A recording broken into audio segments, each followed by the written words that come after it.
Bismillah, alhamdulillah. Wassalatu wassalamu ala rasulillah wa ala alihi wa sahbihi wa man walah. Wa ashhadu an la ilaha illallah wahdahu la syarikalah. Wa ashhadu anna Muhammadan abduhu wa rasuluh. Amma ba'd. Alhamdulillah. Fi hadzal yaum, yaumul ahad, 13 Oktober 2024, bertepatan dengan 10 dari bulan Rabi' Ats-Tsani 1446 Hijriah. Maka kita lanjutkan kajian di Fakultas Ilmil Hadis dari pembahasan kitab Sahih Al-Bukhari dari Kitabul Ilm. Maka kita masuk kepada hadis yang ketiga. Maka dipersilahkan kepada ikhwah untuk mentasmi al-matan. Barakallahu fikum. Bismillahirrahmanirrahim. Babu man rafa'a sawtahu bil ilmi. Hadatsana Abu Nu'man 'an Ibn al-Fadl qala hadatsana Abu Awanah 'an Abi Bishr 'an Yusuf bin Wahab 'an Abdullah bin Umar qala dakhala ta'ala Nabi sallallahu alaihi wasallam wa nahnu fi safaratin safarnaha fa'adrakna wa qad haraqatna as-salah wa nahnu natawadda'u faja'alna nafsahu ala arjulina fa nada bi'ala sawti wailul lil aqabi minan nar. Bismillah. Qala al-Imam al-Bukhari rahimahullah babu man rafa'a sawtahu bil ilmi. حدثنا أبو نعمان عن بن الفضل قال حدثنا أبو عوانة عن أبي بشر عن يوسف بن مهاك عن عبد الله عن عمرو بن عبد الله بن العاص قال تخلف عن النبي صلى الله عليه وسلم في سفرة سافرناها فأدركنا وقد أرهقنا الصلاة ونحن نتوضأ فجعلنا نمسه على أرجلنا فنادى بأعلى صوته ويل للأعقاب من النار مرتين أو ثلاثا. خذ ميكروفون إنك يا حذيفة. أسألك في السند. قم ما في نظر خلاص. أبو عوانة ما اسمه؟ قلت لك ما في نظر خلاص. قد سبقت 4 أيام 5 أيام مع هذا الحديث مع السند. من أبو عوانة؟ أبو عوانة وضاح اليسكري. من أي بلاد؟ اليسكري نسبة إلى ماذا؟ لا، البصرة. طيب، وهو في أي طبقة؟ في الطبقة السابعة. من في زمانه؟ في زمانه شعبة ومالك وسفيان الثوري ووضاح اليسكري. طيب، حدثنا أبو بشر. من أبو بشر؟ جعفر بن إياس. هذا معك هذا الحديث خلاص. قد حفظت المتن وحفظت السند. جعفر بن إياس من أي بلاد؟ البصري. اليسكري البصري. إذن هذا تلميذ أبو عوانة ومدرسه أبو بشر كلاهما يسكريان. يسكري من بصرة. طيب khalas. Bagi yang lain perhatian, akan ditanya nanti sanad-sanad. Kita menginginkan kalian hafal sanad gurunya Imam Al-Bukhari ada 1000 dan rijal-rijal Bukhari banyak. Maka diharapkan kalian menghafal matan dan sanad, juga menghafal, mengetahui mereka. Walau kalian nanti akan bersyukur setelah kalian menjadi ustadz dan menulis kitab. Alhamdulillah, ustadz kami mengajari, mengetahui rawi, sehingga kami mengetahui siapa Abu Bishr, siapa Waddah al-Yaskuri, siapa Malik ibnu Anas. Yang semuanya kalau antum buka ada di kutub-kutub hadis. Antum buka Sunan Abi Daud ada Imam Malik. Antum buka kutub-kutub sittah ada guru-gurunya Imam Al-Bukhari di sana. Sehingga ambil poin di sini, kami dulu Tidak ada yang mengajari seperti Syekh kami Mukbil dari ilmu hadis. Di sana ada di university Kuliatul Hadis, Fakultas Hadis. Namun tidak seperti di tempat Syekh kami Mukbil Al-Muhaddis. Dia mengajari rawi seperti yang ana ajarkan kepada kalian. Jika kalian kelak misalnya diterima di Jamiah Islamiyah Madinah misalnya, Universitas Madinah, di sana ada fakultas hadis. Seperti di semua university ada fakultas kedokteran, ada fakultas civil engineering, ada fakultas arsitektur misalnya. Maka bergumul dengan ilmu tersebut bertahun-tahun. Dan di sana ada fakultas ilmu hadis dan akan bergumul bertahun-tahun dengan ilmu hadis. Namun keluar ilmu hadis di sana berbeda dengan keluar ilmu hadis belajar langsung dari Syekh Muhaddis Mukbil Al-Wadi'i. Karena sistem pertama berbeda. Maka di sana di Jamiah University akan bertemu dengan profesor ataupun doktor atau di istilah Indonesia dosen dan rektor. Hanya bertemu sepekan 2 jam, 4 jam paling banyak. Namun Syekh kami Muhaddis mengajari setiap shalah seperti kalian dengan kami di sini. Dan tidak ada pelajaran seperti membahas ilmu rijal di sini. Di sana hanya membaca dawabit al-jarah wa ta'dil. Ada sebagian ilmu rijal. Namun di sini setiap hari kalian membaca sanad. Apalagi kami dulu bersama Syekh Mukbil, pelajaran asr Sahih Al-Bukhari, pelajaran maghrib Sahih Muslim. Maka banyak sekali rijal-rijal. Maka ada teman kami yang belajar di Jamiah Islamiyah dan dia sekarang menjadi ustadz. Namun sayang dengan so'afiqah, maka dia datang menziarahi kita. Dan dia sudah masuk di Universitas Islam Madinah, Fakultas Hadis. Sudah masuk kepada spesifik Fakultas Hadis yang akan 4 tahun belajar. Maka di saat dia datang ke Damaj, ziarah kebetulan libur, dia memegang saya, bersyukurlah kamu belajar dengan muhaddis langsung, Mukbil Al-Wadi'i. Kita di University Islam, fakultas hadis yang khusus hadis, bukan fakultas dakwah, bukan fakultas Al-Quran, tapi khusus hadis, tidak mendapatkan ilmu hadis seperti di sini. Maka kalian bersyukur sekarang kepada Allah, kita mempelajari Sahih Al-Bukhari dengan sanad. Maka dari rawi-rawi itu nanti akan memudahkan kepada kalian dalam memeriksa ilmu hadis. Maka mulai dari sekarang please, yang kalian setor dihafal. Siapa Abu Bishr, Ja'far ibnu Iyas, bagaimana qabilahnya, Al-Yashkuri dari Basrah, tobakohnya, tobakoh keberapa, karena dia gurunya Waddah Al-Yashkuri tobakoh ke-7, berarti dia berada tobakohnya di atas dari itu. Seperti itu contohnya. Maka please perhatian dari sekarang, kalian menghafal Sahih Al-Bukhari di Kitabul Ilm dengan sanad dan dengan matan, dan diketahui rijal sanadnya. Dan kalian kelak akan bersyukur kepada kami telah diajarkan ilmu ini. Karena kelak kalian akan memeriksa ilmu hadis dan akan mengetahui hadis yang sahih dan yang dhaif. Akan terlewati bagaimana rawi-rawi yang telah kita lewati kedudukannya. Sekarang kita masuk kepada hadis yang ketiga dari Sahih Al-Bukhari di dalam kitab Al-Ilm.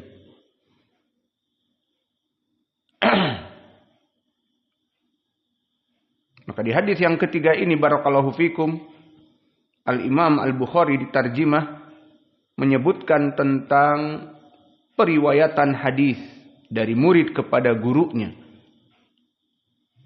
Maka di sini disebutkan di dalam tarjimah, dan tarjimah adalah maknanya yang disebutkan Imam Al-Bukhari di bab sebelum menyebutkan hadis. Lalu ada pertanyaan di sini, apakah tarjimah penyebutan bab kadang-kadang ada hadis periwayatan dari Sufyan Ats-Tsauri ataupun bahkan dari sahabat ataupun bahkan dari Nabi, apakah disyaratkan sahih? Jawabnya tidak. Sehingga hadis yang diinginkan sahih Al-Bukhari adalah hadis tadi yang kalian hafal. Mulai dari gurunya Imam Al-Bukhari, haddatsana Arim Muhammad ibnul Fadl, kemudian haddatsana Al-Yashkuri Abu Awanah, itu yang dinamakan hadis sahih Al-Bukhari. Syaratnya sahih. Adapun terjemah seperti yang biasa sebelum masuk kepada hadis, ada terjemah. Di situ adalah bab penjelas apa yang akan dibahas di dalam hadis. Maka di sini tidak disyaratkan oleh Imam Al-Bukhari tentang kesahihannya. Karena banyak sekali, misalnya Imam Al-Bukhari hanya berbicara tentang pembahasan bab ini dengan hadis-hadis mu'allaq. Dia menyebutkan langsung dari Malik. Dia menyebutkan langsung dari Imam Az-Zuhri. Maka tidak bertemu Al-Bukhari dengan Az-Zuhri. Maka di sini Imam Al-Bukhari di terjemahnya tidak mensyaratkan sahih. Sehingga jangan ada ikhwah yang beristidlal dengan dikeluarkan oleh Imam Al-Bukhari fi babihi. Maka bab itu bukan syarat sahih. Paham ya? Yang syarat sahih nanti masuk kepada hadis. Lalu apa faidahnya al-bab di sini dinamakan dengan tarjimah Imam Al-Bukhari? Faidahnya kita dibawa oleh Imam Al-Bukhari kepada pemahaman dari hadis yang akan dia berikan dengan sanad yang sahih tentang bab apa, tentang fikih apa. Maka inilah dari kelebihan kitab Sahih Al-Bukhari dari kitab sahih yang lainnya seperti muridnya Imam Muslim, Sahih Muslim. Maka keutamaan Imam Al-Bukhari, dia menyebutkan hadis yang sahih di dalam kitabnya dengan bab fikih. Maka di sini dia memberikan ilmu hadis kepada kita sekaligus dengan pemberitahuan bab. Dan ini menunjukkan kefakihan dia kepada hadis tersebut. Maka di sini keutamaan Imam Al-Bukhari, kita diberikan hadis sahih oleh beliau dan juga diajak untuk masuk kepada bab pembahasan dari apa faedah hadis ini. Seperti itu. Maka ini keutamaan Imam Al-Bukhari daripada muridnya Imam Muslim. Maka Imam Muslim menyusun kitab sahih. Keutamaannya kitab ini pun sama-sama sahih. Namun Imam Muslim tidak membuat seperti bab. Imam Muslim mengumpulkan hadis-hadis dari periwayatan-periwayatan. Maka ada keutamaan dan ada kelebihan. Kelebihan Imam Al-Bukhari, kita diajak masuk kepada bab. Seperti sekarang kitabul ilm. Pembahasan tentang ilmu. Seperti terdahulu di pelajaran yang alhamdulillah kita telah selesai dari kitab At-Tauhid. Berbicara tentang tauhid. Baik rububiyah, al-asma' was sifat, dan uluhiyah. Maka telah kita lewati. Dan hadis terakhir tentang apa? Siapa yang ngantuk? Hadis terakhir di kitab Tauhid tentang apa? Indah Ki Abdurrahman. Hadis terakhir di kitab At-Tauhid. Hah? Ayo dijawab. Ta'al asok. Bab qaulillahi ta'ala. La urid. Bab apa? Khalas al-hadis mimma yata'alaq bimada. Subhanallah bihamdihi. Tapi bab apa? Fi kitab Tauhid bab apa? Ahsan. Seperti itu kita memahami. Bab yang terakhir dari kitab Tauhid membahas tentang al-mizan. Hadis Abi Hurairah, kalimatan khafifatan fil lisan, sakilatan fil mizan, habibatan indar rahman. Itu hadis terakhir di kitab Tauhid. Mana wajah pendalilan, poin pendalilan berbicara tentang mizan. Dan mizan dari tauhid. Dari ilmu tauhid yang berhubungan dengan itu semua mizan adalah milik Allah. Allah yang menciptakan mizan. Maka ini contohnya. Sehingga kita memahami hadis-hadis yang sahih yang ada di Sahih Al-Bukhari dimasukkan oleh Imam Al-Bukhari di kitab At-Tauhid berhubungan dengan tauhid rububiyah, tauhid uluhiyah, tauhid asma wa sifat. Kemudian disebutkan babnya dan seterusnya. Dan kita sekarang masuk di Kitabul Ilm. Dan di Kitabul Ilm ini kita membahas tentang hadis-hadis yang berhubungan dengan ilmu. Berkata Al-Imam Al-Bukhari, bab qaulil muhaddithi haddatsana wa akhbarana wa amba'ana.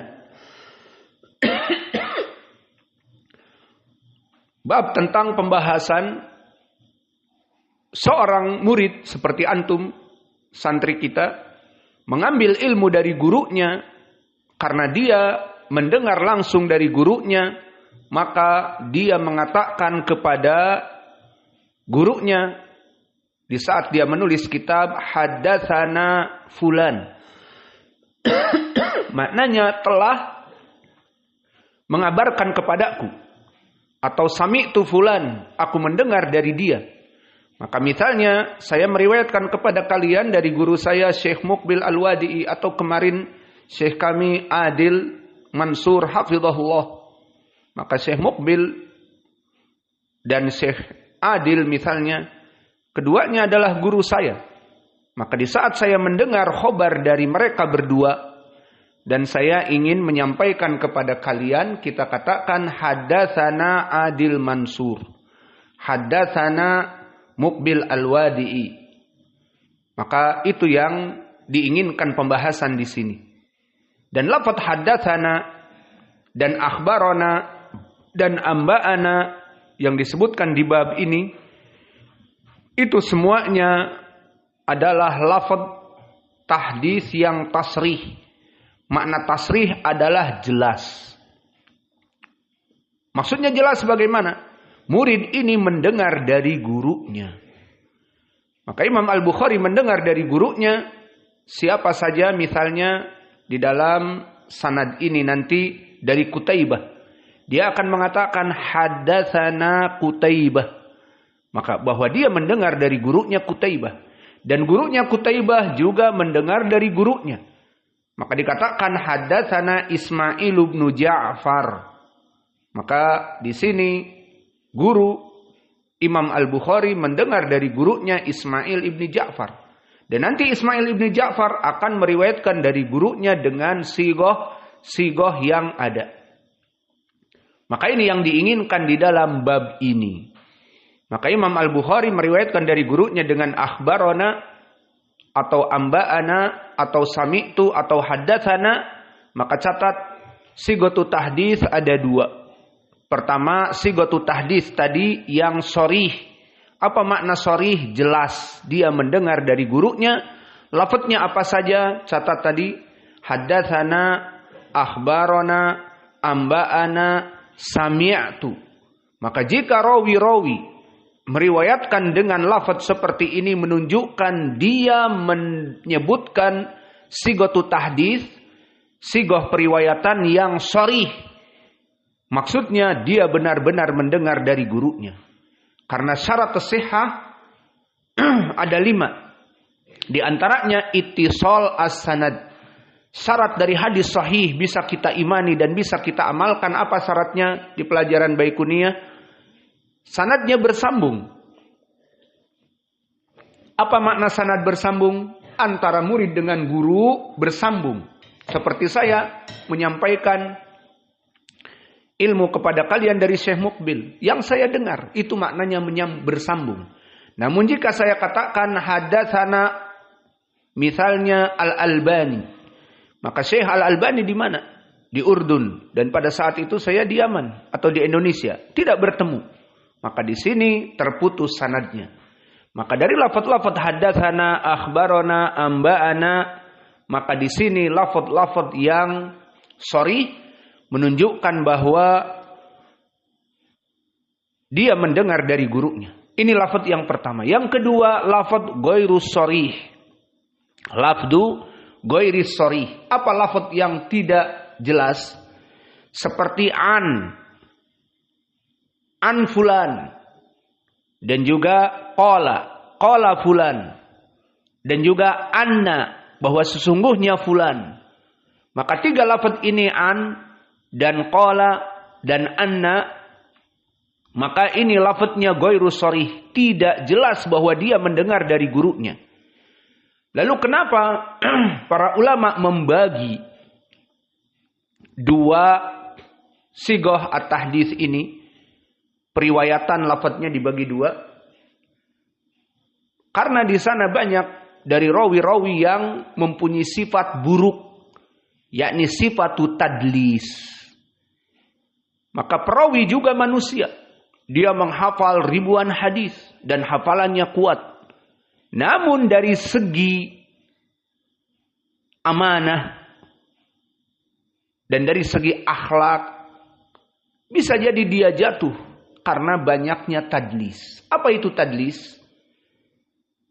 Tadlis adalah sifat dari seorang rawi yang mana dia pada hakikatnya tidak mendengar dari gurunya yang agung ini. Namun dia mentadlis dengan ucapan tadi yang tidak jelas, qala atau an atau anna. Dan gurunya ini misalnya orang yang masyhur di zamannya. Seperti misalnya Muhaddits Muqbil Al-Wadi'i, masyhur di zamannya. Maka bersyukur orang-orang yang bisa bertemu dengannya dan menuntut ilmu dengannya. Nah, orang ini datang misalnya ke Yaman. Namun di saat Syekh Muqbil sudah meninggal misalnya. Maka di saat dia duduk dengan murid-muridnya di Indonesia, maka dia dikenal murid dari Yaman. Dan dari perhitungan waktu, mungkin dia sempat duduk dengan Syekh Muqbil. Padahal tidak. Dia datang ke Yaman dan Syekh Muqbil memang belum meninggal, namun di rumah sakit dalam keadaan sakit. Maka dalam keadaan seperti itu, dia tidak mendengar hadis dari Syekh Muqbil. Namun dia pulang ke muridnya, saya dari Yaman dan Syekh Muqbil belum meninggal, saya sudah di Yaman, maka agar diketahui oleh murid-muridnya bahwa dia murid dari Syekh Muqbil, meriwayatkanlah dengan an Muqbil Al-Wadi'i. Maka lafaz an bukan sharih. Anna Muqbil Al-Wadi'i qala kada wa kada, atau qala Al-Wadi'i qala Muqbil Al-Wadi'i kada wa kada. Maka 3 lafaz ini dinamakan lafaz bukan sharih. Maka ini waqi' terjadi. Ada beberapa asatidah yang alhamdulillah bukan dari kelompok kita. Dulunya dia dengan so'afiqah, kemudian keluar dari so'afiqah karena sepak terjang LB. Kemudian dia berpindah sayangnya kepada pihak yang berseberangan dengan kita. Maka kita mendengar karena ada pertanyaan. Apakah Ustadz Fulan mendengar dari Syekh Muqbil? Bertanya kepada Ustadz Abu Taubah dan juga kepada kita. Maka kita jawab tidak. Emang kenapa? Karena dia sering mengatakan, berkata Syekh kami Muqbil, kami dengar di majelis bla bla bla dengan lafaz mudallis tadi. Maka di sini sebagian dari muhaddisin, dia hafalannya kuat dan dia imam dari segi hafalan. Namun dari segi akhlak, periwayatan, namanya juga manusia, maka ingin dia meriwayatkan dari syekh yang paling terkenal di zamannya, terutama ilmu hadis misalnya. Maka akhirnya dia tidak mendengar dari gurunya, namun ke murid-muridnya dia mengatakan dengan riwayat tadi an atau qala atau anna agar disangka didengar. Paham? Maka permasalahan tahdits ada 2 karena ini. Maka diperiksa benar tidak ini murid ini bertemu dengan gurunya. Maka diperiksa ilmu hadis sampai seperti itu. Maka kembali kepada permasalahan judul tentang permasalahan Yaqulul muhaddits haddatsana akhbarana amba'ana. Maka ini yang diinginkan oleh Imam Al-Bukhari di Kitabul Ilm. Jika kita mendengar dari guru kita, langsung katakan akhbarana, haddatsana, sami'tu.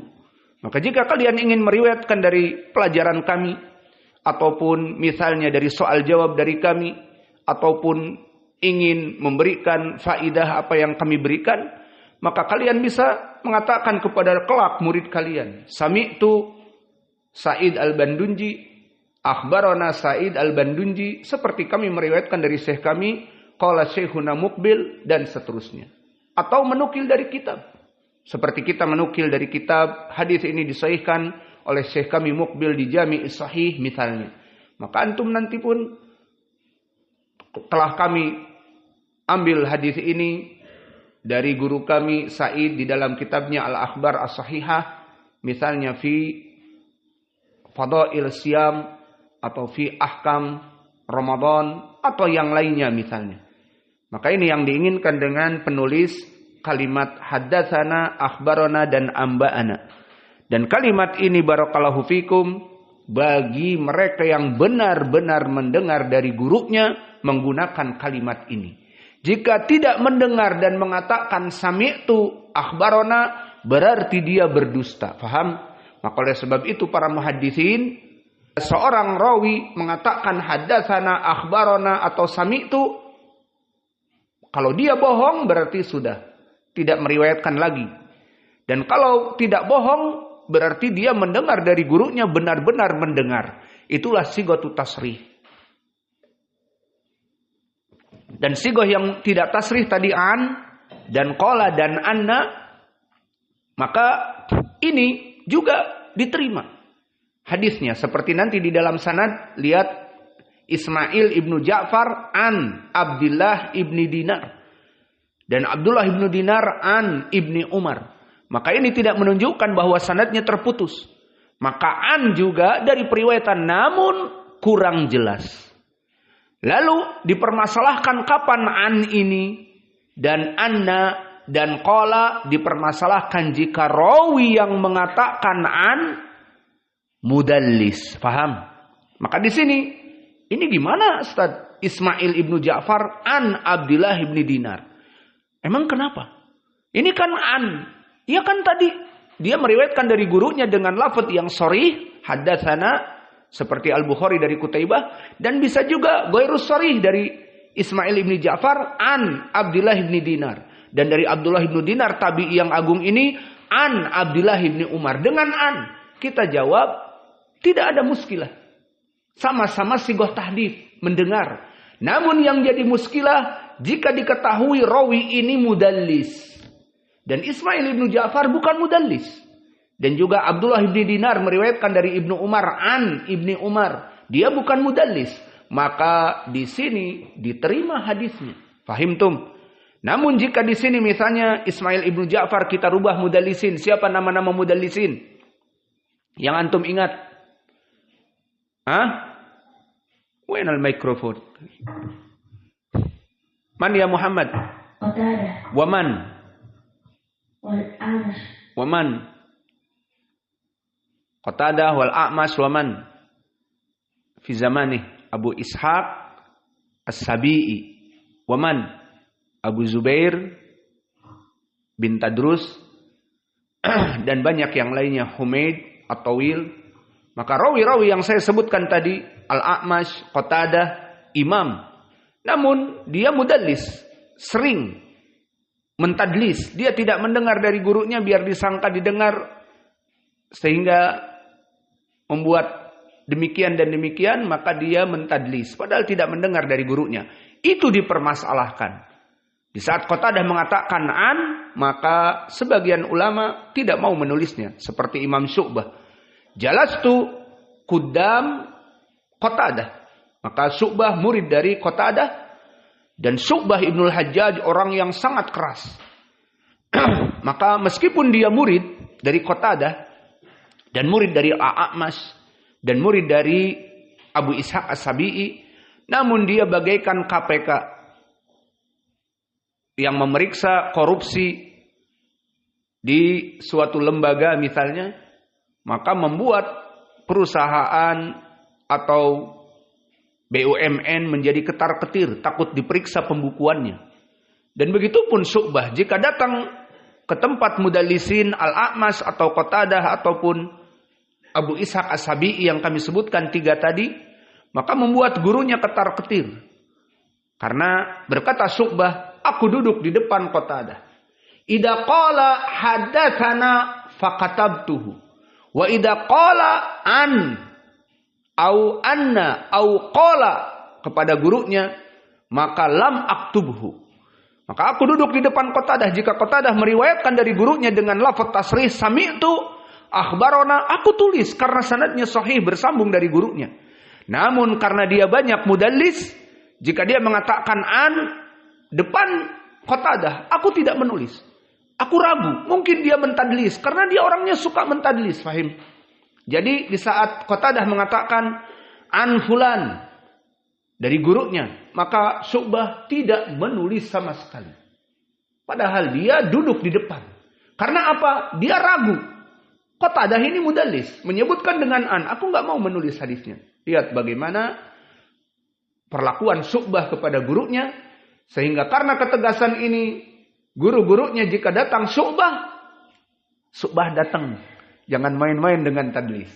Syu'bah datang, ketartir, tidak bisa mentadlis.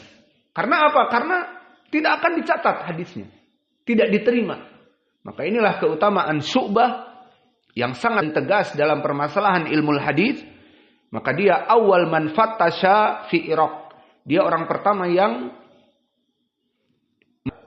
jarah wa ta'dil di Irak. Dia yang pertama kali mengatakan jangan duduk dengan sifulan pendusta.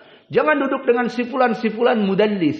Jangan duduk dengan sifulan hadisnya dhaif.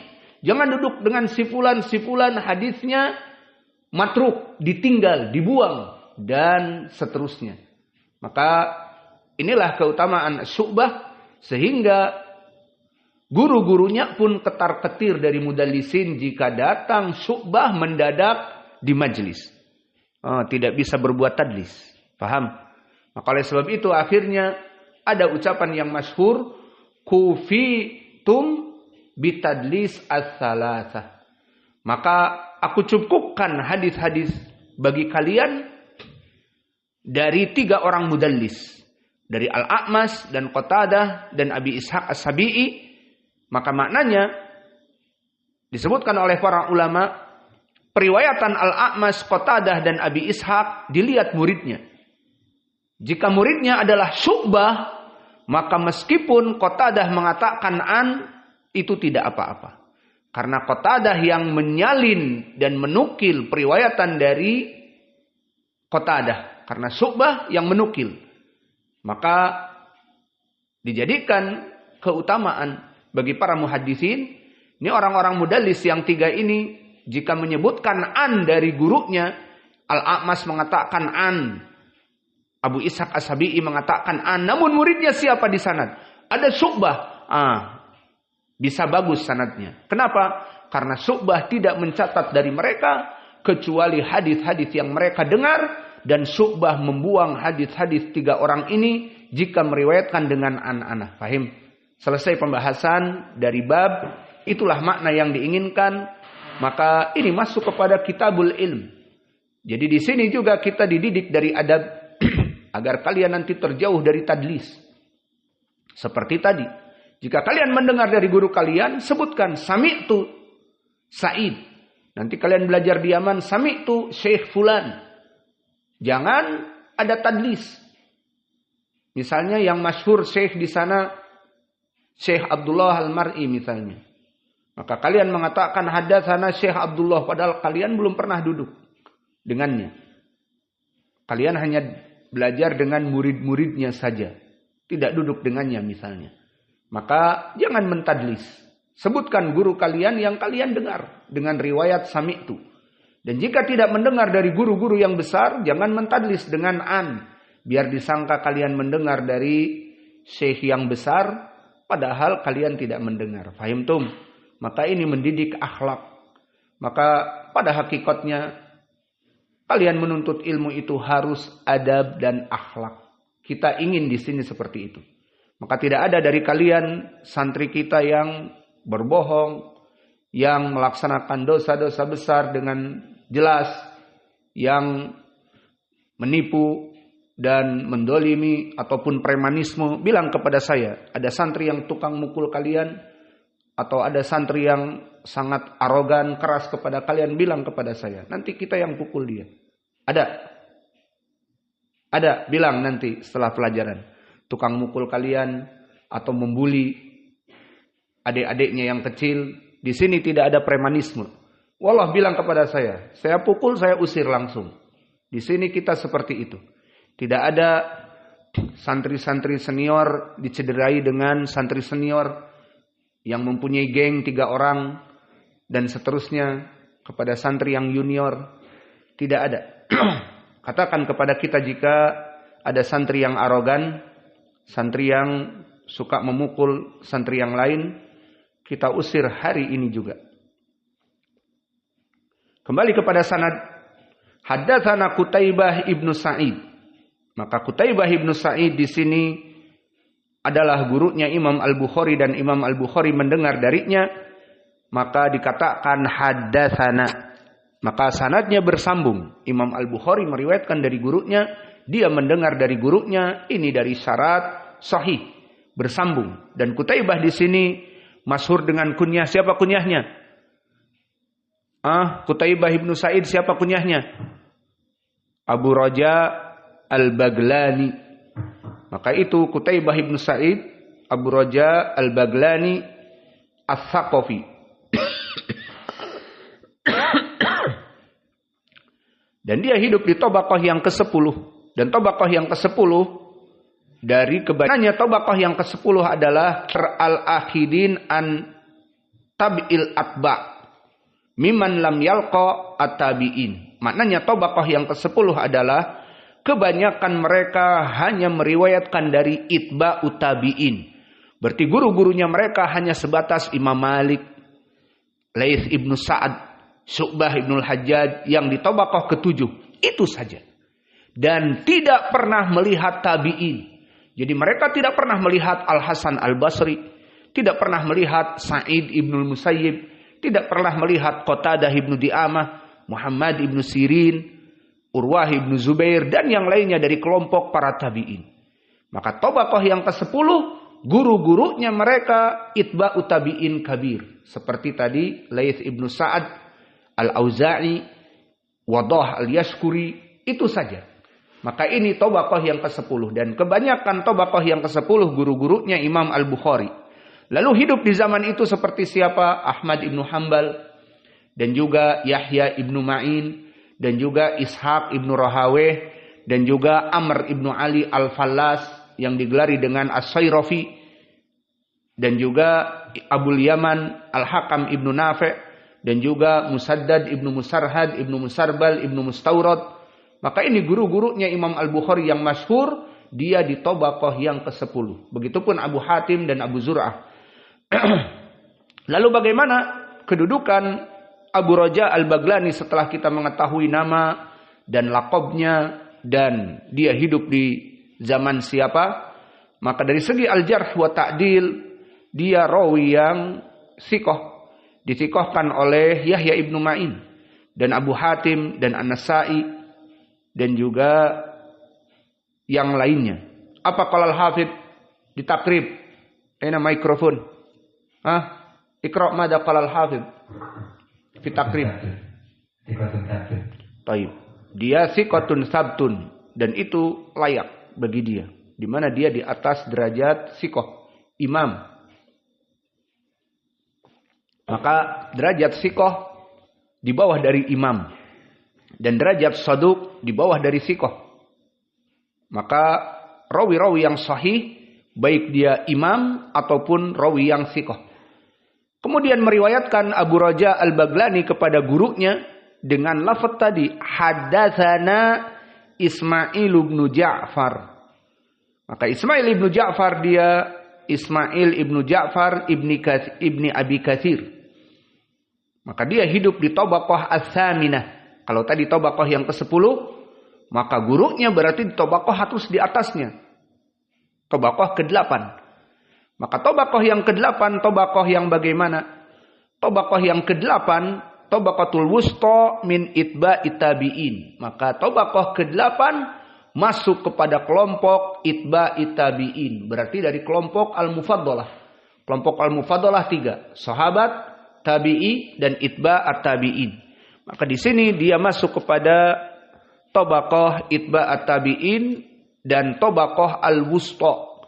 Maknanya kelompok itba'ut tabi'in yang pertengahan, bukan gembongnya.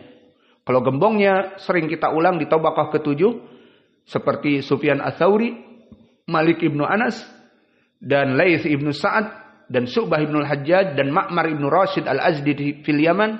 Maka ini gembong dari itba'ut tabi'in. Itu tabaqah yang ke-7. Di sini tabaqah yang ke-8 berarti turun sedikit. Tabaqah pertengahan dari itba'ut tabi'in. Maka untuk lebih memperkuat juga, berikan contoh. Siapa imam-imam yang hidup di tabaqah yang ke-8? Maka banyak. Di antaranya Sufyan ibnu Uyainah. Maka dia di bawah Sufyan Ats-Tsauri. Sufyan Ats-Tsauri di tabaqah yang ke-7, ru'us itba'ut tabi'in. Maka dia itba'ut tabi'in yang pertengahan. Dan juga Bishr ibnul Mufaddal, tabaqah yang ke-7, imam. Dan juga Hammad ibnu Zaid. Dan satu lagi Hammad ibnu Salamah. Dilaqabi dengan Hamadan, 2 Hammad. Imam keduanya. Hammad ibnu Zaid, Hammad ibnu Salamah. Di tabaqah yang ke-8. Maka dia masih di bawah dari Syu'bah, dari usia. Di bawah dari Sufyan Ats-Tsauri. Dan juga Ibrahim ibnu Ulayyah. Maka ini contoh-contoh imam-imam yang hidup di tabaqah yang ke-8. Adapun dari segi al-jarh wa ta'dil, maka Ismail ibnu Ja'far tentunya di atas derajat thiqah juga atau thiqah. Berkata Ahmad ibnu Hanbal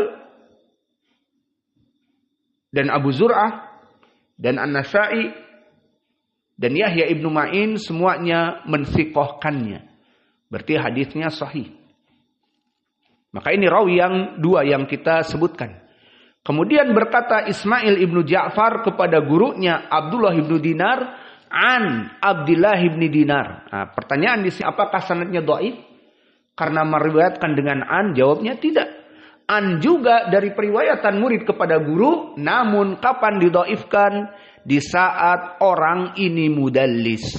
Orang yang di hatinya ada sesuatu.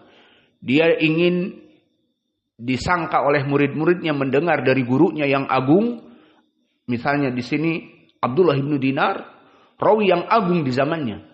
Nah, misalnya tidak ada yang mendengar dari dia, kemudian melaksanakan an baru didhaifkan. Namun Ismail ibnu Ja'far, rawi yang ma'ruf, murid dari Abdullah bin Dinar. Maka meriwayatkan dengan an-anah pun diterima. Fahimtum? Maka sanadnya sahih dengan an. Insyaallah hari ini kalian memotokopi Kitabul Ilm semuanya. Dengan perempuan juga dan mak-mak. Di sini mak-mak juga belajar. Belajar dengan sanad Sahih Al-Bukhari. Dan juga putri-putri juga di Qismin Nisa. Berapa? Dipotokopi saja, gampang, nanti kita bagikan. Free of charge. Gratisan, pondok kita gratisan, fotokopian, stensilan pun gratis. Nah, kalau ditanya dari mana bisa makan ustadznya? Dari mana bisa motokopi ini ustadz? Dari mana? Itulah dari Allah. Maka orang-orang yang bicara gratis dan sebagainya, alhamdulillah. Kita gratis, dan orang-orang yang di belakang layar atau underground di bawah tanah yang menginfakkan harta-harta, kita doakan agar mereka diberikan balasan oleh Allah, harta yang melimpah di dunia dan berat timbangan di hari akhirah kelak. Itulah dakwah. Dulu Syekh Mukbil pun dakwah seperti ini.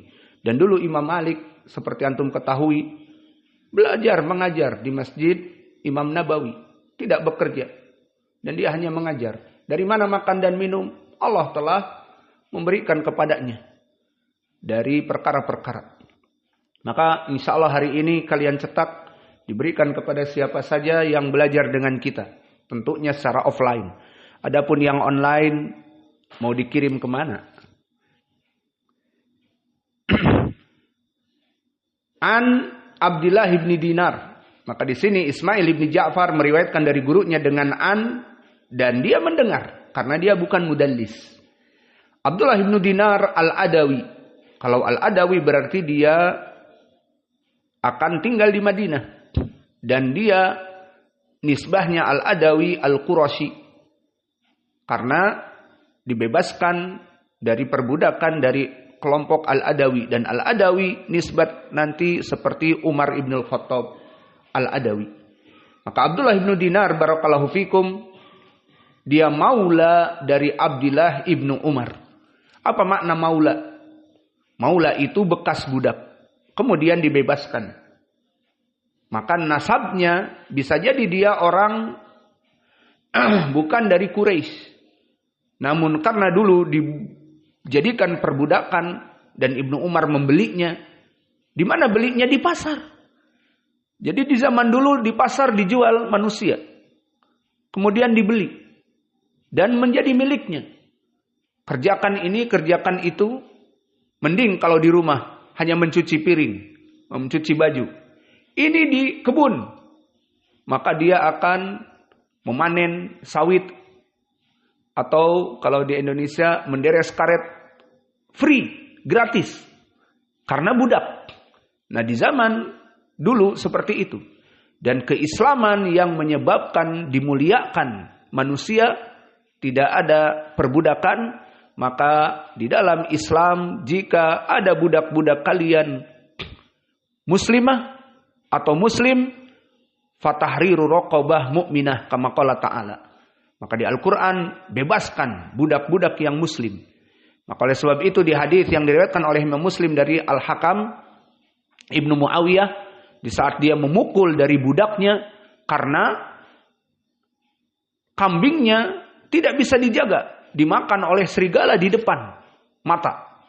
Maka akhirnya marah dan dipukuli budak perempuannya.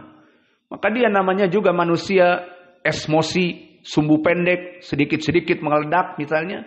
Namun ada dari sifat yang ternyuh di saat memukuli dari budaknya.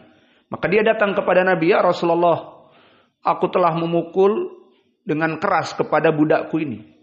Maka apakah aku membebaskannya? Salan dari sifat yang sumbu pendek tadi. Maka jangan dulu, lihat beriman apa tidak. Maka mana dia? Didatangkan. Dikatakan aina Allah, di mana Allah? Tusiru ila as-sama. Allah di atas langit. Akidah Ahlus Sunnah benar. Wa man ana? Siapa saya? Rasulullah, utusan Allah. Ini orang muslim. Perempuan ini. Idan fa'atikha fa'innaha mu'minah. Maka bebaskan budak ini karena dia seorang muslimah. Maka lihat keagungan Islam di Al-Quran, fatahriru raqabah. Maka bebaskan budak-budak mukminah dengan sifat atau takyid harus mukmin. Mukmin bebaskan. Maka di sini Islam mengajarkan untuk pembebasan budak. Dan begitupun Abdullah bin Dinar mempunyai budak yang bekas dia budak dibebaskan. Maka nasab dari budak ini kembali kepada tuannya. Maka Ibnu Umar dari anaknya Umar al-Adawi al-Qurashi. Maka membebaskan Abdullah bin Dinar. Apa lakabnya Abdullah bin Dinar? Abdullah bin Dinar al-Qurashi al-Adawi. Pengen jadi orang Quraisy. Nah, jadi budak dulu. Budaknya orang Quraisy. Nanti dibebaskan. Itu zaman doeloe. Di zaman now, meskipun antum di Saudi kerja dengan orang-orang Saudi Quraisy, tidak akan pernah mendapatkan al-Qurashi, wala mungkin jinsiyah Saudiyah. Tidak akan diberikan. Jinsiyah kebangsaan. Maka Abdullah bin Dinar al-Adawi maulahum. Maka dia adalah budak dari Ibnu Umar. Dan dia hidup di tabaqah yang keempat. Lihat.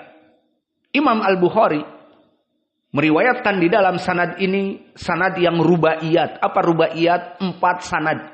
Ini menunjukkan dia mengambil dari guru-gurunya yang sangat jauh jaraknya.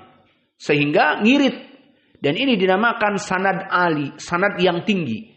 Dan dulu para muhaditsin mencintai sanad-sanad yang tinggi. Maka Imam Al-Bukhari kepada Nabi, sanad-sanad yang normal dan baik, ya ini seperti ini. 4. Dari gurunya, kemudian guru-gurunya, kemudian tabi'i, kemudian murid sahabat. Tabi'i itu meriwayatkan dari sahabat seperti di sini. Maka di sini Qutaibah, kemudian dari Qutaibah ke gurunya Ismail ibnu Ja'far, dari gurunya kepada tabi'i kabir Abdullah ibnu Dinar, dari Abdullah ibnu Dinar kepada sahabat. Hanya 4 sanad. Adapun banyak juga periwayatan Imam Al-Bukhari yang lebih turun. Meriwayatkan kepada Nabi 6 sanad. Lihat, ini 4, ada yang 6. Dan ada yang 7 sanad. Maka ini dinamakan sanad yang nuzul, yang turun. Dan sanad-sanad yang ali seperti ini, sangat dicintai oleh semua muhaditsin. Maka Yahya ibnu Ma'in di saat sakitnya menjelang meninggalnya, dia selalu mengulang-ulang ucapan, Baitul Khol wa sanadun al. Yani rumah yang kosong, tidak ribut, dan sanad yang tinggi. Maka sanad yang tinggi cita-cita dari para muhaditsin. Karena dengan sanad yang tinggi seperti tadi dari Al-Bukhari kepada Nabi hanya 4 sanad. Itu mudah dihafal bagi kita orang-orang setelah Al-Bukhari, dan bagi Al-Bukhari sendiri pun sangat mulia. Orang menyebutnya Masya Allah sanadnya tinggi sekali, hanya 4. Seperti itu. Maka di sini kalau begitu Abdullah bin Dinar di Tobaqoh yang keberapa? Tobaqoh ke-4. Tadi muridnya siapa? Ismail ibnu Ja'far. Tobaqoh keberapa? 8. Dari 8 ke 4, 4 kurun. Maksudnya 4 perjalanan kepada gurunya tingkatan. Maka kalau begitu Tobaqoh yang ke-4, Tobaqoh apa? Tobaqoh kecil dari tabi'in. Maka dia Tobaqoh Rabi'ah, Tobaqoh yang kecil di bawah dari Tobaqoh pertengahan, dan termasuk dari tabi'in yang hidup di zaman ini Imam Az-Zuhri dan Qatadah. Maka Abdullah bin Dinar hidup di zaman Qatadah dan Imam Az-Zuhri. Lihat pelajaran-pelajaran kita di sini semuanya menerawang kepada rawi-rawi yang hidup 1400 tahun yang lalu. Maka ilmu hadis ini tidak sembarangan. Dan saya menginginkan memberikan ilmu hadis ini agar kalian insaf. Kalian tidak mudah mencela. Jika kalian ditanya, gimana Ustadz Fulan? Alah, Ustadz Fulan demikian. Aku dengar katanya ikut partai, katanya ikut demikian dan demikian. Dari mana? Orang itu hidup di zamannya. Kenapa tidak diperiksa? Kita sekarang terbiasa dengan rawi-rawi yang telah terdahulu 1000 tahun yang lalu. Maka kita insaf. Abdullah ibnu Dinar siapa? Dia demikian, demikian, demikian. Kalau ditanya, tadi yang dibahas tuh orang itu hidup kapan? 1000 tahun yang lalu. Maka di sini kita terbiasa untuk berhati-hati dalam mensifati kaum muslimin. Maka jika ada orang di depan kalian, maka jangan menghukumi dengan hawa nafsu. Jangan dihukumi dengan kila wakol. Katanya, aku dengar demikian. Kemudian disebarkan untuk tujuan menjatuhkan nama ustadz tersebut atau nama pengajar tersebut agar hasad dan iri dan dengki dari sunnah tersebut tersebar. Maka di sini kita yang mempelajari ilmu-ilmu sanad ini mendidik kalian untuk insaf. Dan lihat kalau kita rujuk kepada mereka para muhaditsin. Di saat ditanya, ya Syekh, tentang Syekh Fulan itu bagaimana? Jika dia tidak tahu tentang orang ini, dia akan diam. Dan akan mengatakan apa yang ada. Tidak mencari-cari katanya. Aku dengar khobar katanya. Demikian dan demikian. Itu akan dihisab di hari kiamat. Wala taqfu ma laysa laka bihi ilm. Inna sam'a wal basara wal fuada kullu ulaika kana anhu mas'ula. Hati-hati kalian dalam berbicara dan memutuskan sesuatu. Karena pendengaran, penglihatan dan semuanya akan dipertanggungjawabkan. Maka latihan di sini mempelajari ilmu sanad ini kalian menjadi insaf. Jika kalian sekarang membicarakan tentang rawi-rawi yang 1000 tahun yang lalu dia hidup dengan penuh keadilan, ini fulan sahih hadisnya, ini fulan pas-pasan hadisnya, ini fulan imam, ini fulan dhaif. Orang yang dibahas ini dhaif tadi, usianya kapan? 1000 tahun yang lalu. Maka lebih hati-hati kepada orang-orang yang hidup di zaman sekarang. Jika ditanya, si Ustadz mahaluh, pernah dengar demikian dan demikian, hati-hati. Karena orang ini masih hidup. Akan di cross check kepada yang lain. Dari mana sumbernya? Dari ini. Itu memang ada sesuatu di hatinya. Maka akan lebih memperburuk keadaan. Maka di sini yang jadi poin, orang-orang yang mempelajari ilmu hadis, hati-hati dalam menghukumi manusia. Terbiasa untuk menghukumi manusia yang hidup 1000 tahun yang lalu. Maka jika ditanya tentang manusia-manusia sekarang, bagaimana kedudukan Ustadz Fulan? Dia akan mengatakan perkara yang takut, hati-hati, insaf. Karena apa? Terbiasa dia memeriksa rawi-rawi yang zaman dulu, zaman dia belum lahir, 1000 tahun yang lalu. Seperti sekarang kita, Abdullah ibnu Dinar, yang mana dia melihat dan belajar dengan sahabat Abdullah ibnu Umar. Kita membicarakan orang ini. Maka terbiasa kita membicarakan orang-orang dengan penuh keadilan, menyebutkan bagaimana kedudukannya, maka Allah akan mengangkat derajat kita. Juga faidah selain tadi, agar kita terus dituntut untuk berakhlak mulia.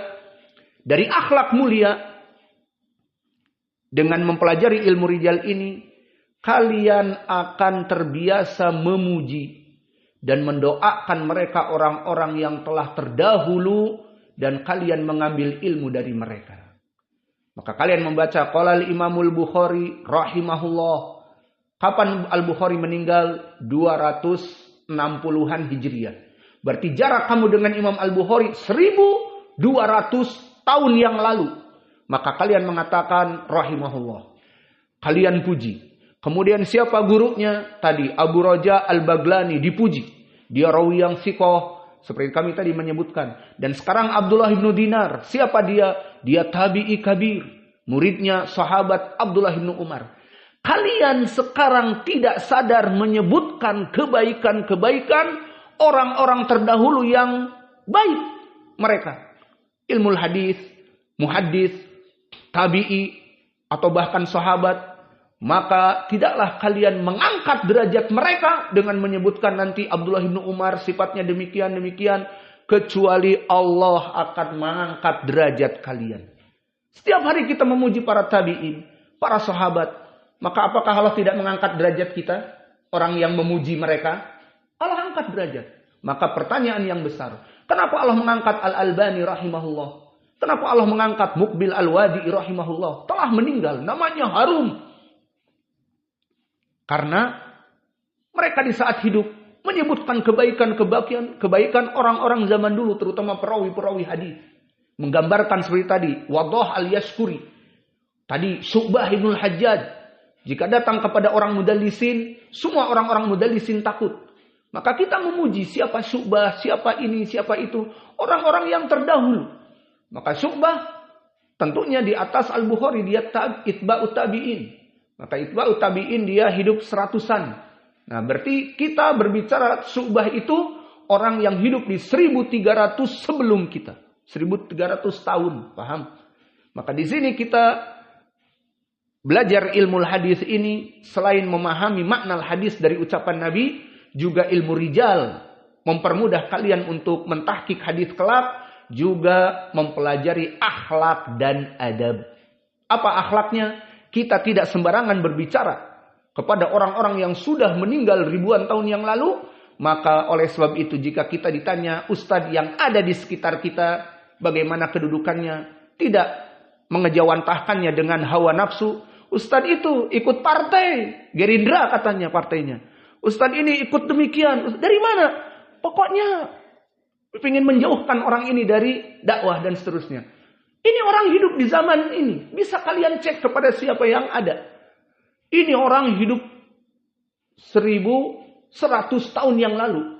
Mau menanyakan ikut partai apa. Di zaman dulu tidak ada misalnya. Maka terbiasa lisan kita untuk takut menghukumi si fulan takut menghukumi Ustadz Fulan. Kenapa? Karena terbiasa kita membicarakan rawi-rawi yang sudah meninggal ribuan, bahkan 1200 sebelum kita, dengan penuh keadilan, apalagi membahas ustadz-ustadz yang ada. Maka terbiasa kita untuk menjauhkan hawa nafsu dari diri-diri kita. Maka ini faedah yang sangat agung. Kalian terus-menerus membahas ilmu hadis dan ilmu rawi agar kalian juga berakhlak mulia. Setiap kalian membahas imam terdahulu seperti sekarang Abdullah ibnu Dinar, kita berikan bagaimana dia kedudukannya dalam ilmu hadis. Kita agungkan mereka, Allah akan mengagungkan kalian. Maka itulah kenapa para muhaddisin, para ulama diagungkan di dunia. Mereka orang-orang yang diagungkan. Namanya harum. Meskipun ada orang-orang yang membencinya, justru menghancurkan nama-nama mereka, orang-orang yang membenci tersebut. Kenapa? Karena mereka, para muhaddisin, mengharumkan orang-orang terdahulu. Disebutkan bagaimana keadaannya dan seterusnya. Maka Allah pun akan mengharumkan namanya. Fahimtum? Maka jadilah para muhaddisin agar kalian diangkat derajatnya oleh Allah. Abdullah ibnu Dinar al-Adawi, dia maula dari Abdullah ibni Umar. Maka dia hidup di tabaqah yang keempat seperti Az-Zuhri, Qatadah, dari tabi'i kecil. Maka bagaimana kedudukannya? Lihat, kita sekarang akan memberikan jabatan untuk dia. Dia rawi yang imam, istiqoh, bagaimana? Apa hubungannya kita dengan Abdullah ibnu Dinar yang sudah meninggal 1200 tahun yang lalu? Dan kita angkat derajatnya. Apa hubungannya kita? Karena agama ini. Karena kita ingin meriwayatkan hadis ini. Bahwa rawi ini istiqoh, maka hadis ini sahih, maka ambillah ucapan Nabi ini. Dengan memuji mereka para rawi. Paham tum sekarang? Padahal kita tidak ada hubungannya. Bukan tetangga. Bukan mertua. Bukan kita ini dengannya kenal. Tidak. Hidup 1200 tahun yang lalu. Namun kenapa kita memujinya? Karena agama ini. Karena ingin mengambil hadis. Agar sahih diamalkan hadis ini. Kita mempelajari sanadnya. Maka orang-orang yang benar-benar muhaddis tidak serampangan lisannya. Maka jika antum mendapati orang-orang yang serampangan lisannya, meskipun ustadz pengajar namun serampangan menerima khobar dari kanan di kiri, lihat, dia mempunyai tulisan di ilmu hadis apa tidak? Dia mentahqiq kitab apa tidak?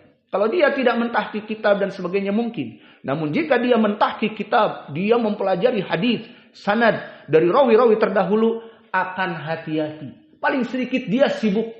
Sibuk untuk kehidupan sehari-harinya mengajar, mentahqiq hadis, memeriksa hadis, sudah. Tidak ada duduk, ditanya, bagaimana Ustaz Fulan? Bagaimana Ustaz Fulan? Aku dengar begini. Semua ucapan kilakol ditampung, dikeluarkan, ditampung, dikeluarkan. Tidak seperti itu. Maka ini yang ana harapkan dari kalian, jadilah kelak kalian muhaddis dan insaf dalam menghukumi dan tidak mudah mencela dan tidak mudah mendiskreditkan terutama orang-orang yang hidup di zaman now karena iri hati, sakit, dengki, hatinya rusak dan sebagainya. Tapi berbicara dengan insaf. Kilwakol, katanya dan katanya, jauhkan. Katanya dia begini, jauhkan. Katanya dia begini, jauhkan. Dari kehidupan kalian. Kalian hidup, mempunyai dalil, akan dipertanyakan. Pendengaran, ucapan kalian akan ditulis. Kembali kepada Abdullah ibnu Dinar, maka dia disebutkan oleh Imam Ahmad. Tuh, apa hubungannya kita dengan Imam Ahmad menyebutkan penukilan kepada dia? Karena agama. Maka kita katakan, apa kata Imam Ahmad? Siqotun mustaqimul hadis. Dia rawi yang siqoh dan hadisnya lurus. Menunjukkan dia imam. Dan disiqohkan oleh Yahya ibnu Ma'in dan Abu Zur'ah dan Abu Hatim dan Muhammad ibnu Sa'ad dan An-Nasai. Kemudian bakia pertanyaan. Maula Ibnu Abbas ada berapa yang antum dengar? Ada Nafi' dan ada Abdullah ibnu Dinar. Dan ada anaknya Ibnu Umar sendiri. Siapa? Salim. Ada 3. Salim anaknya Ibnu Umar. Dan Nafi' maula Ibnu Umar. Dan ini Abdullah ibnu Dinar maula Ibnu Umar. Maka mana yang lebih kuat? Banyak dari para ulama juga membahas tentang ini. Kita berikan misalnya Imam Ahmad. Ditanya Imam Ahmad tentang 2 maula ini, Nafi' dan juga Abdullah bin Dinar. Dikatakan Nafi' akbar minhu, bahwa Nafi' lebih tua daripada Abdullah bin Dinar. Wa huwa sabtun fi nafsihi walakin Nafi' aqwa minhu. Maka Abdullah bin Dinar kuat sekali dari Ibnu Umar, namun Nafi' lebih kuat. Maka pertanyaan lagi, lalu bagaimana Nafi' dengan anaknya Abdullah bin Umar Salim? Mana yang lebih kuat? Banyak para ulama tidak ada yang mengunggulkan Salim anaknya Ibnu Umar kuat dari Ibnu Umar karena anaknya. Dan Nafi' bekas budaknya Ibnu Umar menjadi murid yang paling kuat juga. Ditanya para ulama, tidak ada pembandingan kebanyakan, namun dikatakan Nafi' tidak meriwayatkan hadis dan tersohor setelah itu kecuali setelah Abdullah bin Umar meninggal. Maka di sini menjadi pendalilan bahwa Salim lebih tua karena anaknya Ibnu Umar meriwayatkan hadis, meninggal barulah terbit Nafi', diteruskan oleh Nafi'. Sehingga Nafi' hidup di zaman keemasan dari periwayatan Ibnu Umar setelah meninggal Salim. Dan kemudian ada juga Abdullah bin Dinar lebih muda daripada Nafi' dan Nafi' lebih kuat.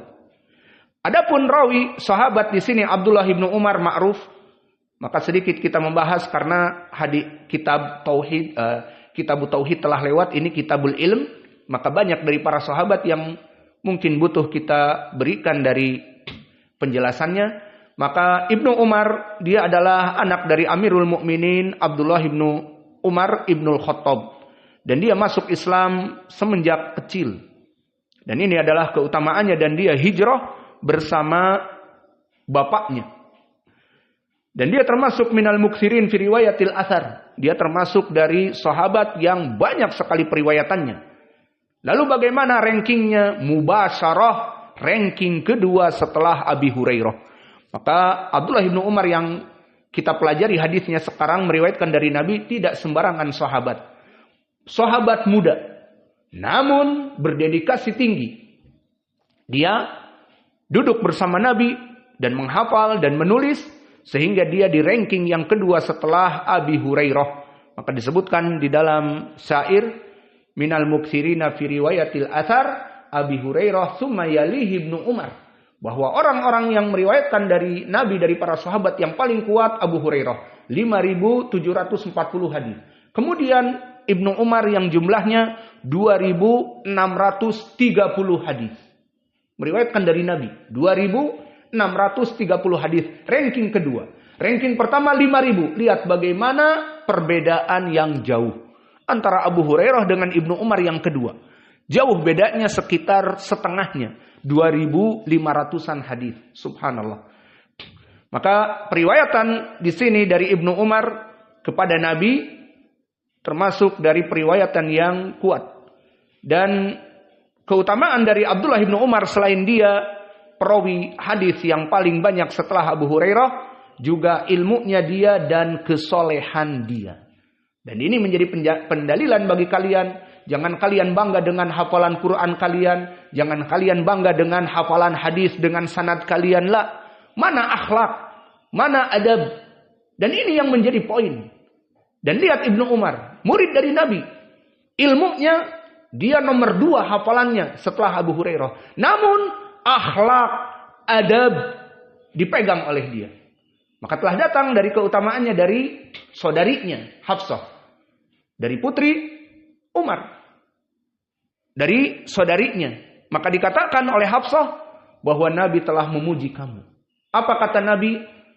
Ibnu Umar rajulun soleh ida sholabilail.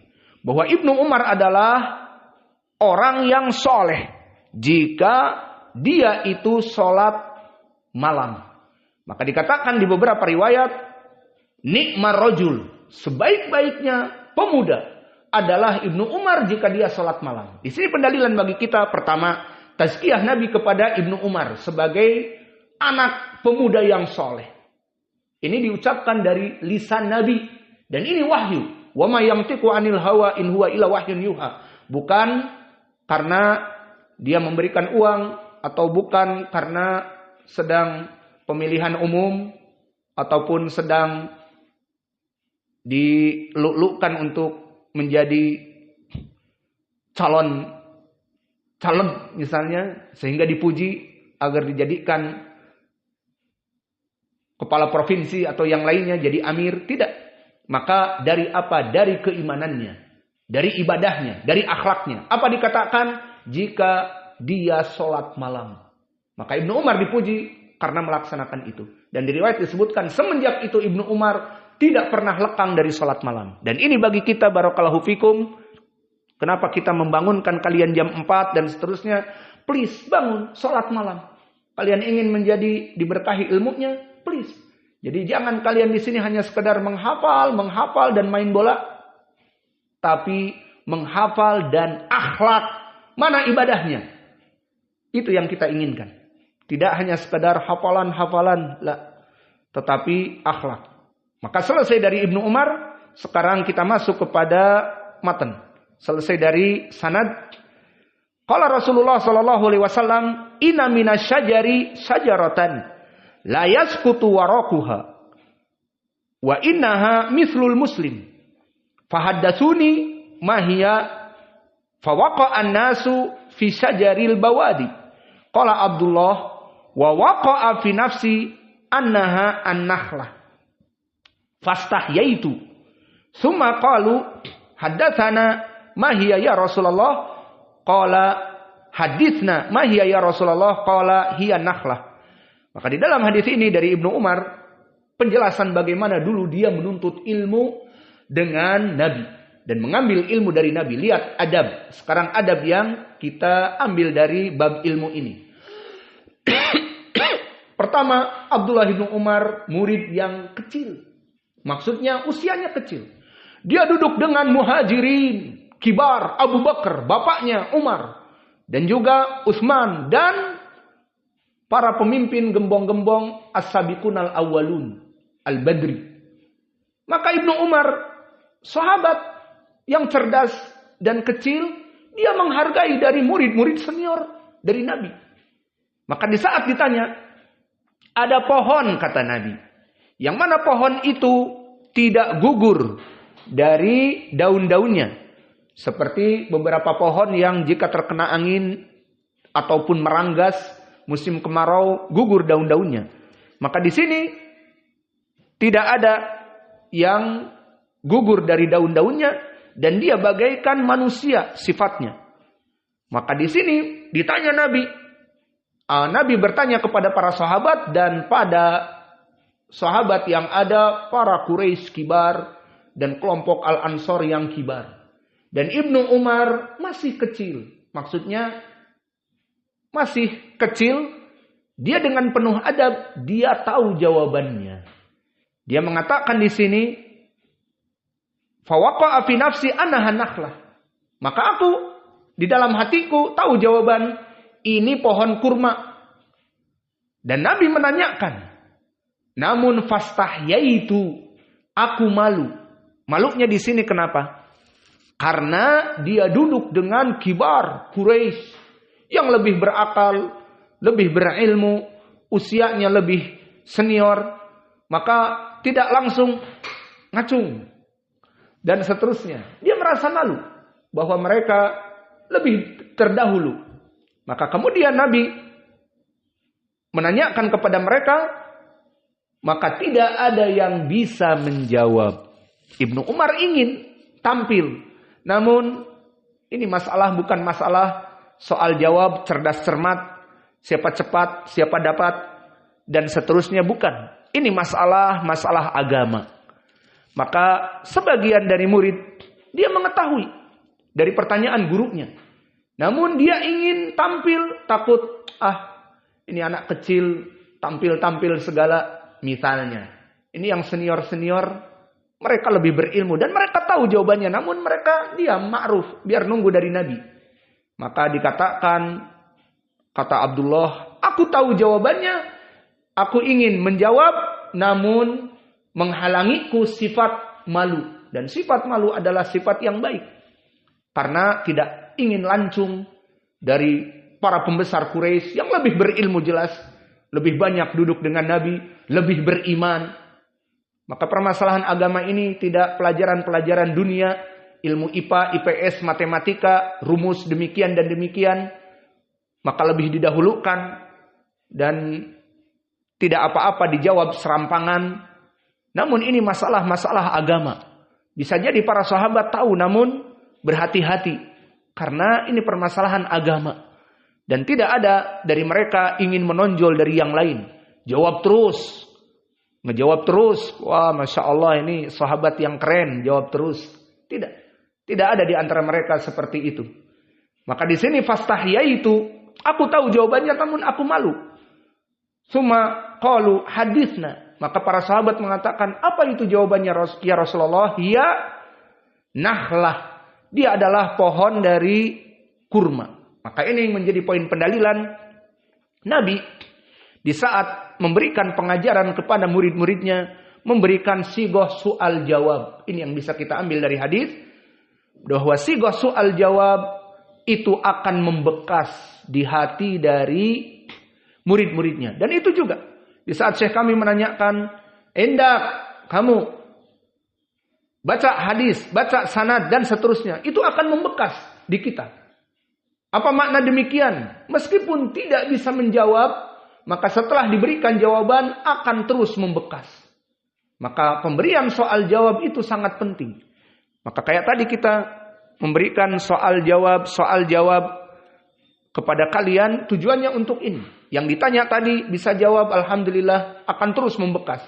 Dan yang tidak bisa menjawab pun akan terus membekas. Dan uslub ini, uslub yang baik antara guru dengan murid. Dan berapa dari hadis-hadis yang memberikan soal jawab. Seperti hadis apa? Yang ma'ruf hakullah alal ibad dan hakul ibadi Allah. Di mana Nabi mengajari Mu'ad yang dibonceng di belakangnya. Sambil dibonceng diberikan pertanyaan. Araftum hakullah alal ibad wa hakul ibadi Allah. Tahukah kalian apa hak Allah atas hamba dan hak hamba atas Allah? Lihat. Dalam keadaan dibonceng pun Nabi memberikan hadis faidah. Maka dijawab Allah wa rasuluhu a'lam. Diberikan hak Allah adalah kalian manusia harus melaksanakan tauhid dalam peribadatan. Dan hak kalian atas Allah, Allah tidak akan mengadab kalian. Ini soal jawab. Dan begitu pun di hadis tentang misalnya ghibah. Atadruna mal ghibah. Tahukah kamu tentang ghibah? Dzikruka akhaka bima yakrah. Ghibah adalah kamu menyampaikan kepada manusia baik di lisan manusia sendiri ataupun di media sosial. Si fulan demikian, si fulan demikian. Maka itu adalah ghibah.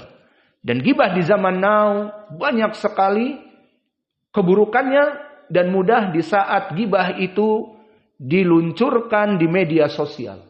Maka di status WhatsApp dikatakan si fulan bla bla bla melaksanakan kebid'ahan demikian dan kedemikian dan demikian.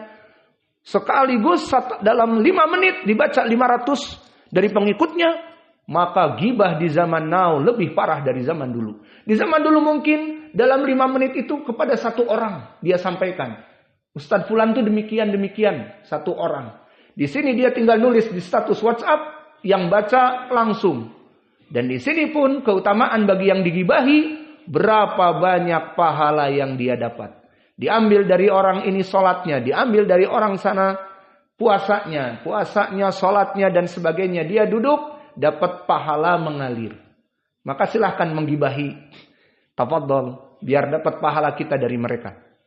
Maka di sini dari faidah yang bisa kita ambil adalah bagaimana akhlak Nabi. Menanyakan kepada para sahabat. Dan jika tidak bisa dijawab, Nabi pun menjawabnya. Maka sigotus soal dari suatu sarana agar memahamkan guru kepada muridnya. Maka inilah dari perkara-perkara yang bisa kita ambil jika disimpulkan perkara tentang tahdits yang terbagi menjadi 2, pentahdisan yang sharih dan yang ghairu sharih, dan juga faidah yang bisa kita ambil akhlak dari murid. Bisa jadi dia menjawab pertanyaan, namun dia lebih mengedepankan orang-orang yang lebih senior dan seterusnya. Seperti Ibnu Umar. Dikatakan aku tahu jawabannya namun aku malu. Ada kibar Quraisy, ada ahlu Badr, ada orang-orang Ansor yang membela Nabi. Yang mengatakan wahai Nabi Muhammad kami akan menolongmu dari dakwah. Silahkan datang ke Yathrib. Kami akan membagikan tanah-tanah kami. Bahkan apa yang ada pada kami. Maka akhirnya Nabi berhijrah. Maka ada gembong-gembong dari Al-Muhajirun wal Ansar, sehingga adab yang mulia dari Ibnu Umar tidak mau menampilkan diri, tidak mau menjadi anak muda yang ingin melancungi dari para seniornya. Paham tum? Maka ini dari akhlak-akhlak dalam menuntut ilmu yang bisa kita petik, dan juga dari adab menuntut ilmu adalah jika dia mengetahui maka dia menjawab, dan jika tidak mengetahui mengatakan Allah wa rasuluhu a'lam. Seperti banyak di hadis-hadis. Mungkin ini yang bisa kita berikan, masih banyak fawaid, namun waktu tidak bisa kita stop. Wa naktafi ila huna wa jazakumullahu khaira. Maka mulai dari sekarang silahkan dicetak kitab dari Kitabul Ilm. Wa naktafi ila huna wa jazakumullahu khaira wa barakallahu fiik.